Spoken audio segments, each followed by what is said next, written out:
الرحیم وما آتيتم من ربا ليربو في أموال الناس فلا يربو عند الله وما آتيتم من زكاة تريدون وجه الله فأولئك هم المضعفون صدق اللہ العظیم۔ یہ آیت نمبر 39 آپ حضرات کے سامنے پڑھی ہے۔ یہ سورہ روم کی آیت ہے۔ اس میں یعنی یہ جو بات یہاں ذکر ہے وہ پورے قرآن میں صرف اسی جگہ ذکر ہے۔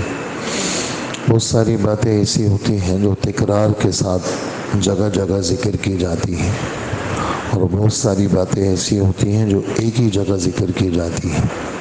تو یہ وہ بات ہے جو صرف اسی جگہ پہ ذکر ہے۔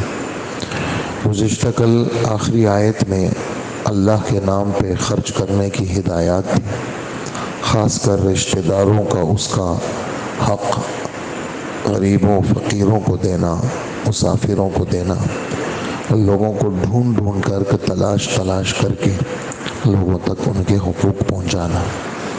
اور جو ٹوٹے ہوئے دل ہوتے ہیں لوگوں کے، لوگوں تک اگر چیزیں پہنچ جائیں اور ان کی ضرورت پوری ہو جائے تو اللہ جل جلالہ اس دینے والے کے بڑے کام بناتے ہیں۔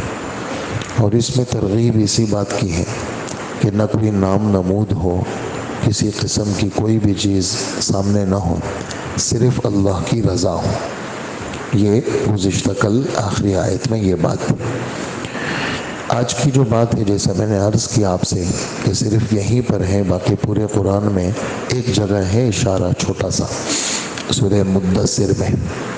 سورہ مدثر کی شروع کی 5 آیتوں میں ایک آیت ہے وَلَا تَمْنُن تَسْتَكْثِرْ یا ایھا المدثر قم فانذر وربک فکبر وثیابک فطہر والرجز فہجر ولا تمنن تستکثر ولربک فاصبر۔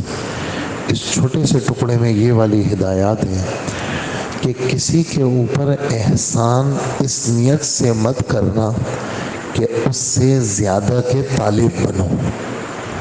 کسی پر احسان کرنا کہ آج میں اس کی ضرورت پوری کروں گا، یہ بھی تو پیسے والا آدمی ہے، جب میرا موقع آئے گا تو یہ میرے ساتھ کرے گا۔ تو احسان کی کوئی بھی شکل ہو، ہماری جو شریعت ہے، ہمارا جو مذہب ہے، وہ اللہ کی رضا کو سکھاتا ہے۔ اور جتنے بھی اغیار ہیں، کفار ہیں، وہ اغراض کی بنیاد پر کام کرتے ہیں۔ جتنے بھی کفار ہیں، جو بھی خدا کو نہیں مانتے، ان کی کوئی غرض نہیں ہے سوائے اس کے کہ ہماری اغراض پوری ہو جائے۔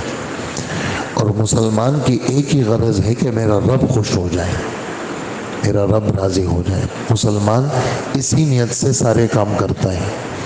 تو اس ٹکڑے میں یہ ہدایات ہے۔ یہاں پر ہمارے رب فرماتے ہیں کہ جو تم سودی لین دین کرتے ہو، جو تم سودی لین دین کرتے ہو کہ لوگوں کے مال کے اندر اضافے کے سبب بنو، وہ اللہ کے ہاں نہیں بڑھتا۔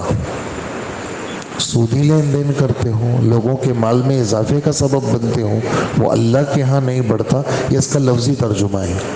اس کا حاصل مفہوم یہ نکلتا ہے کہ لوگ مختلف تقریبات میں، میرے ہاں بیٹے کی شادی ہے اور لوگ مجھے شادی کے موقع پر لفافے دیتے ہیں، پیسے دیتے ہیں، تو لوگ دیتے ہیں کہ بھائی ہم نے ان کو دیا، اب ہمارے بچے کی جب شادی ہوگی تو یہ ہمیں اس سے زیادہ دیں گے۔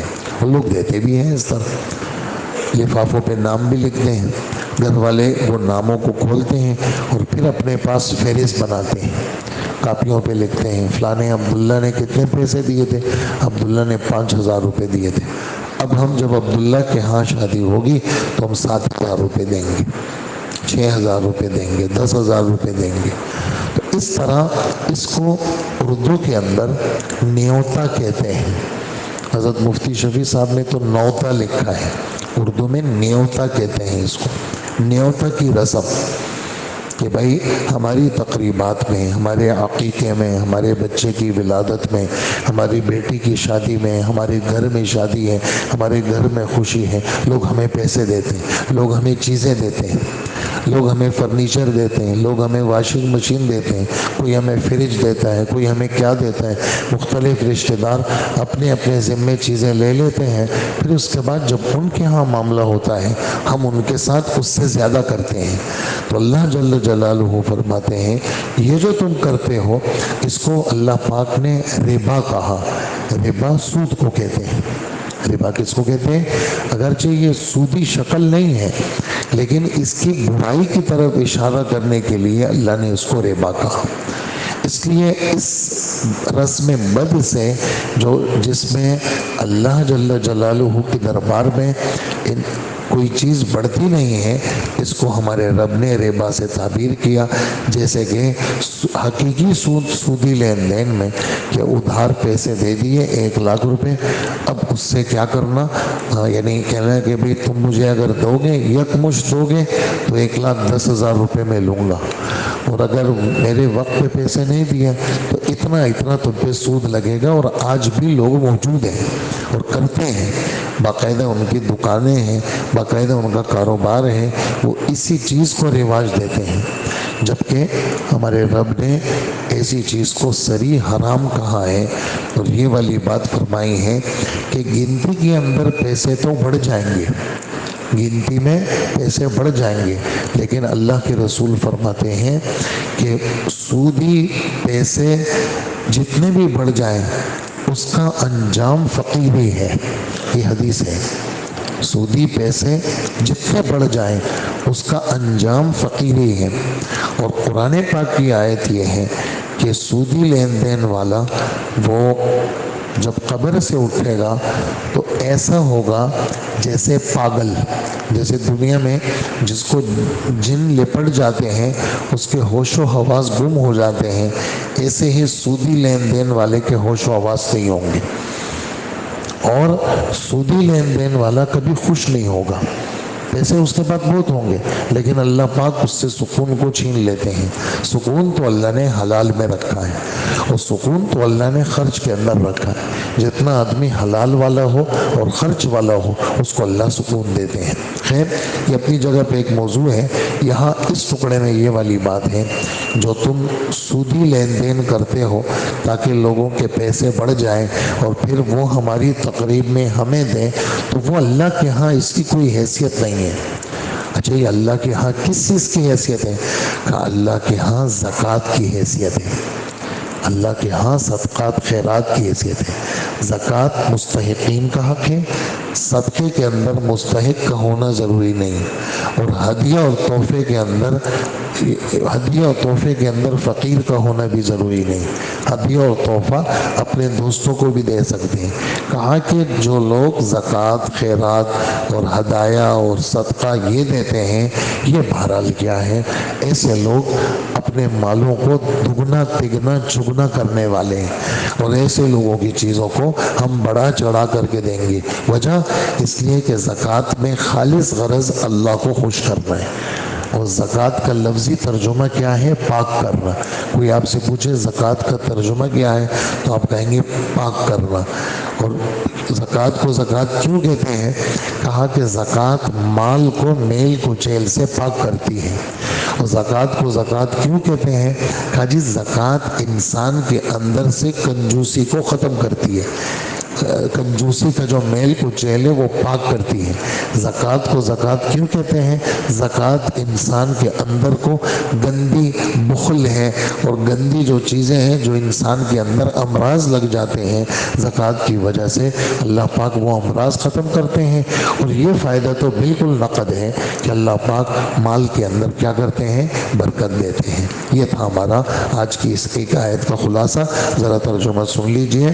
وما آتیتم آتیتم من ربا لیربو فی اموال الناس، اور یہ جو تم سود دیتے ہو تاکہ وہ لوگوں کے مال میں شامل ہو کر کے بڑھ جائے، وہ اللہ کے نزدیک نہیں بڑھتا، یعنی اللہ کے ہیں اس کا کوئی ثواب نہیں ہے۔ وجہ تمہاری نیت ہی خراب ہے، اس لیے کہ تم کہہ رہے ہو کہ بھائی میں نے یہ 5,000 روپے دیے، مجھے اپنے موقع پہ 6 ملیں گے، اس کو تو ابھی مل جائے، فائدہ ہو جائے، مجھے پھر ملیں گے یہ، تو یہ چیز ٹھیک نہیں ہے، اللہ پاک کے ہاں اس کا کوئی اجر نہیں ہے۔ اور جو زکوٰۃ تم اللہ کی خوشنودی حاصل کرنے کے ارادے سے دیتے ہو، تو جو لوگ بھی ایسا کرتے ہیں وہ اپنے مال کو کئی گنا بڑھا لیتے ہیں، یہ زکوٰۃ کا یہاں فائدہ ذکر کیا۔ اور زکوٰۃ کے دیگر فوائد میں نے آپ کو قرآن و حدیث کے مختلف موقعوں میں جو آپ نے ارشادات فرمائے ہیں اس کا خلاصہ سنا کر کے وہ زکوٰۃ کے فوائد آپ کے سامنے بیان کیے۔ اللہ پاک عمل کی توفیق عطا فرمائے۔ الحمدللہ والصلاة والسلام علی نبینا محمد وآلہ واصحابہ اجمعین۔ ربنا آتنا فی الدنیا حسنہ وفی الآخرۃ حسنہ وقنا عذاب النار۔